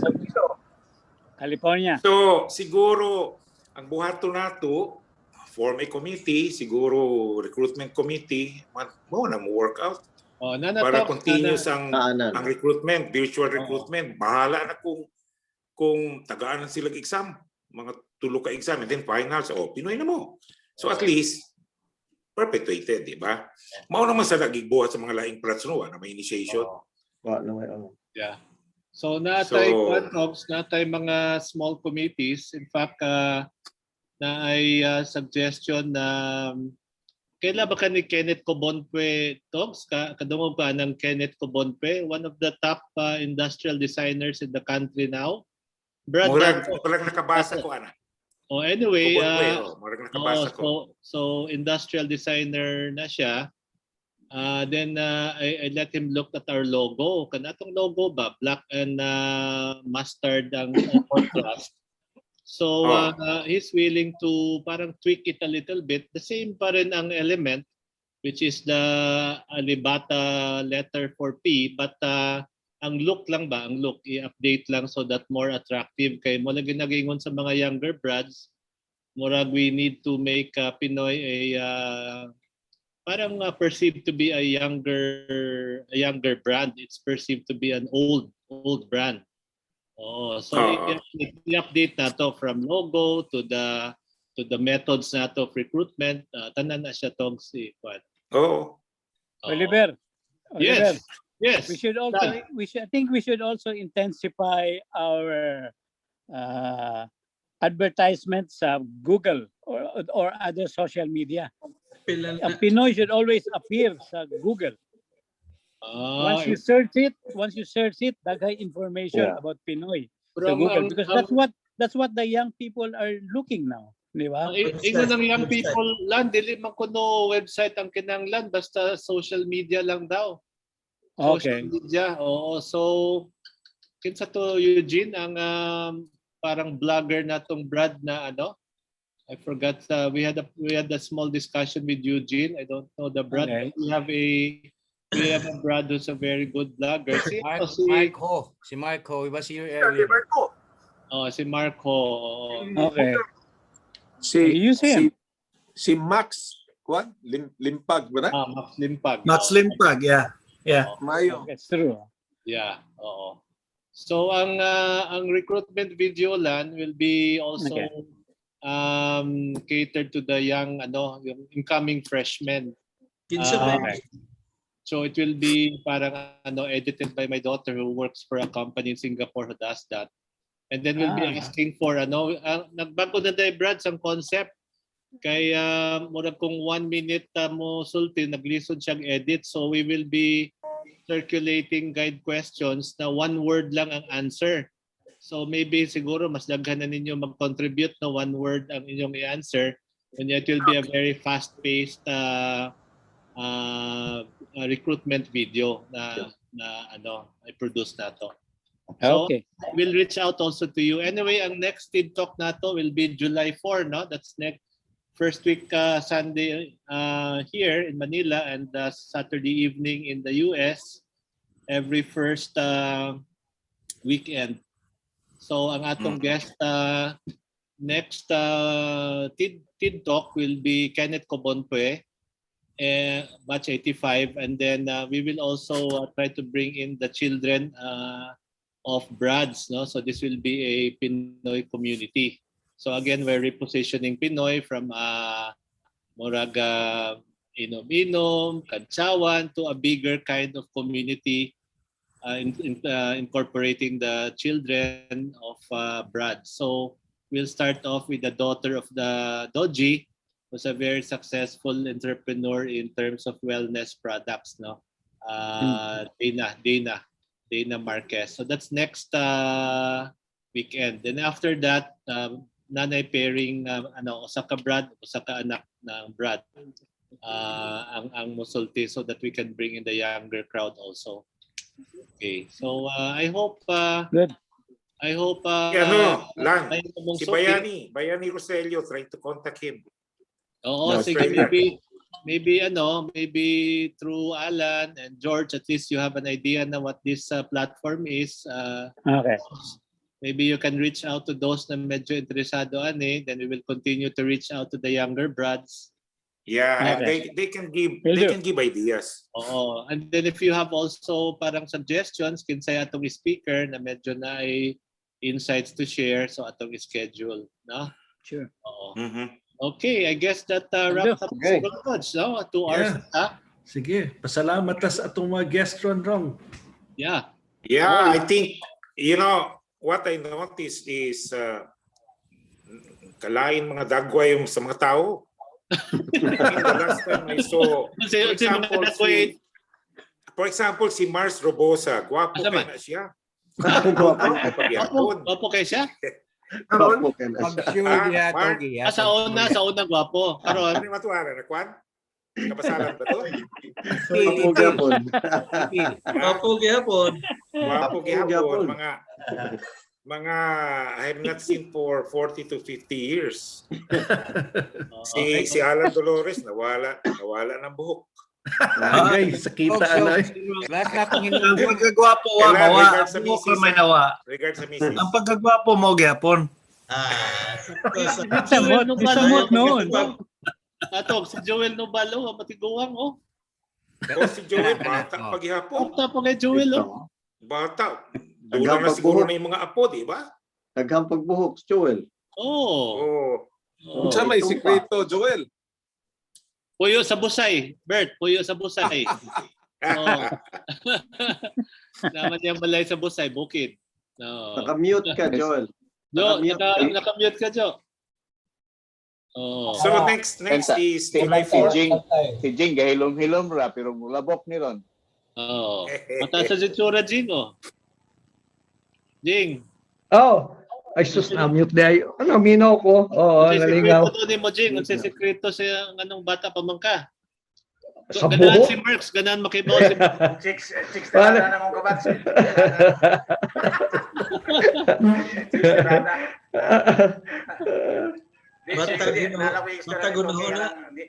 Si Togi, senior Brad na to na, pero may kayo mo sakay sa to sa una, katong di ba, bata-bata man ta saya. May pasalamat na kay George Navarra, through him ang atong iyang anak na #1 chef sa Tibok Pilipinas karon, si Jordy. Will be our guest in October. Wow. So si Jordy, ang Toyo restaurant is the only restaurant recognized as in the top 50 Asian restaurants. Tama ba, George? Tama ba? Pero naka-istorya na mo? Na-email na mo? Yes. Itubag na sila? Yes. Okay, good. October. Si M Butalid, asa man base? Where are you based now, M? Netherlands. Oh, Netherlands ka. Tilburg. So agyo ka mauli. Pero nakauli ka na, M? Tiguli ko every few years. Good. So siya siya rice mill rice mill sa Cotabato. Good. Nagpara si Berong, retired na ka Berong, no? Sultan ko darat. Kinsa na rice mill? Si M. Nag-dialectic sa CM, nag-dialectic. Operating Kanya-kanya may electric. one by remote control. Palimbang. M. Palimbang. Hindi na may mga Palimbang. usa ka investor na ako, yan ay mga kuyog na madres una na Pilipino na uli dito. Okay. So sila ang nagkuan day to day. Okay. Tol sa Takurog. M. Ha? Layo na. Sa Takurog. M. Sundan Musa ko ng dira Palimbang. kanang coastal. Okay. Mas doon sa Cotabato kaysa sa Tacorong. Pwede din mo i-supply yung rice kay Robert M. Oh. Direct mo. Ayun ang mag-agig trader. Berting. Ano sa minimum area para sa imong mga warehouse stores? Approximately 3,000 to 5,000. Okay. Square meters. O speaker si Bert sa August. August speaker nato si Bert. Good. Oo. Si Dudong Sala na dakong yuta sa sugod. Gitry negotiate sa Robinson. Ginan ako si Dudong, magstorya mo. May lugar ang sugod. Sugod sa Leyte. Oh. Yeah. Paspas ang development.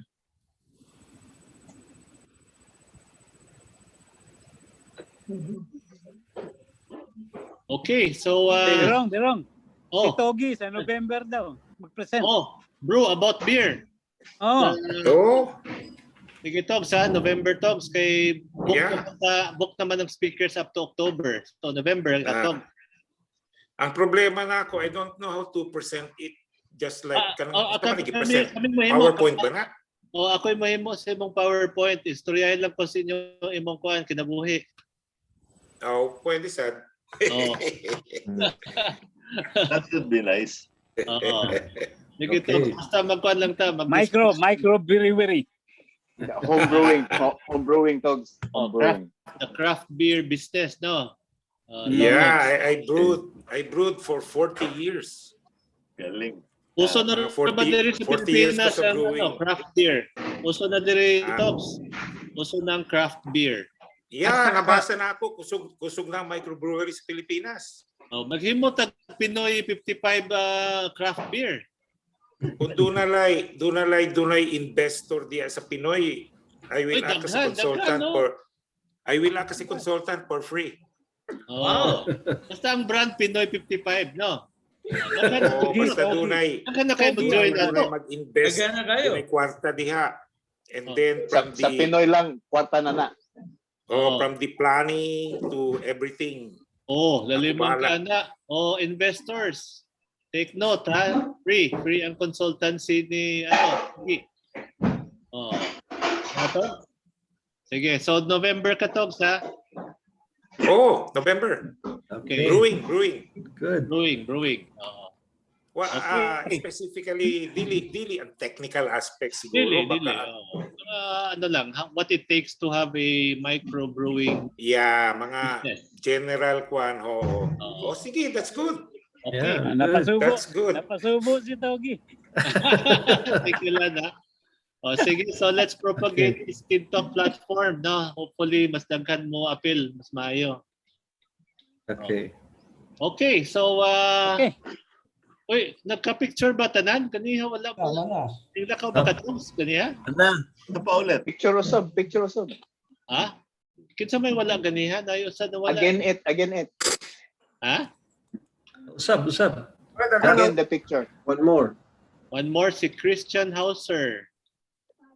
Mardi. Boygo. Camera on, please. And then